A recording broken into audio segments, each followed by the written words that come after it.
प्रभु यीशु मसीह के जलाली और कृपालु नाम में आज फिर दिनांक 22 दिसंबर दिन बुधवार को हम आप सबका स्वागत करते हैं। आज के दिन के लिए जो वचन है वह लिया गया है भजन संगीता की पुस्तक उसका 12 अध्याय उसका 7 पद। वचन इस प्रकार से कहता है, तू ही हे परमेश्वर उनकी रक्षा करेगा, उनको इस काल के लोगों से सर्वदा के लिए बचाए रखेगा। परमेश्वर में प्रिय लोगों, अगर हम वचन को ध्यान से पढ़ें तो हम इस वाक्य से बहुत बार रूबरू होते हैं जहां पे वचन ये कहता है कि परमेश्वर जो रक्षा करता है, यहोवा जो रक्षा करता है। सच मुझे मेरे प्रियो, हमारा परमेश्वर हमारी रक्षा करता है। अगर अपने जीवनों को पूरी रीति से उसके शक्तिशाली हाथों में सौंप देते हैं, अगर हम उसके वचन को स्वीकार करके अपने जीवन का एक एक पहलू हम परमेश्वर के हाथों में देते हैं, तो फिर परमेश्वर हमारे जीवनों की रक्षा करता है, क्योंकि वो रक्षा करने वाला परमेश्वर है। वो हमारी हर एक परिस्थितियों में हमारे लिए नया मार्ग निकालने वाला परमेश्वर है। इसीलिए तो भजन संगीता 121 में दाऊद इस प्रकार से लिखता है, वह तेरे पांव को टलने ना देगा, तेरा रक्षक कभी ना उंघेगा।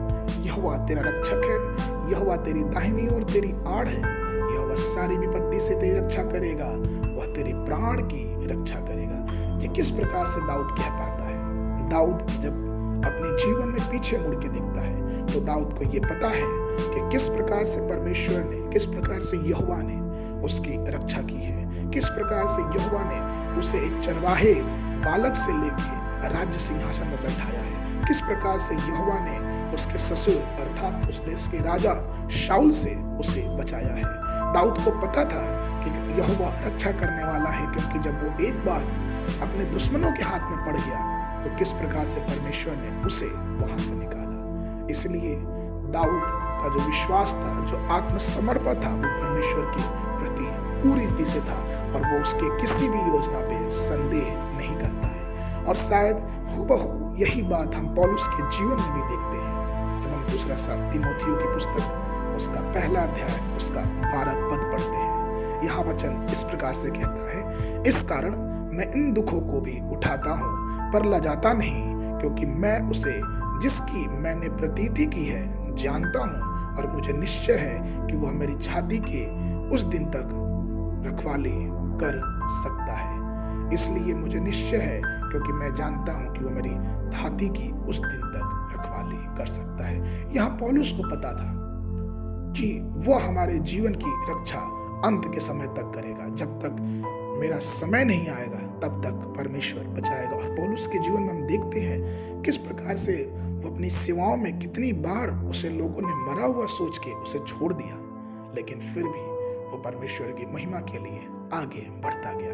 यही चीजें हम यहोशू के जीवन में पाते हैं। जब यहोशू 1:5 में परमेश्वर ने यहोशू से वादा किया कि तेरे जीवन भर कोई तेरे सामने ठहर ना सकेगा, जैसे मैं मूसा के संग रहा वैसा ही तेरे भी संग रहूंगा, और ना तो मैं तुझे धोखा दूंगा और ना तुझे छोड़ूंगा। और यहोशू के जीवन हम देख सकते हैं कि यहोशू इतना बुजुर्ग होने के बाद भी किस प्रकार से कनान देश पे चढ़ाई करके परमेश्वर की योजना के तहत किस प्रकार से पूरे देश को इस्राएलियों ने अपने कब्जे में लिया। उत्पत्ति की पुस्तक उसका 28 उसका 15 पद में परमेश्वर वादा करता है, और सुन मैं तेरे संग रहूंगा और जहां कहीं तू जाए वहां तेरी रक्षा करूंगा और तुझे इस देश में लौटा ले आऊंगा।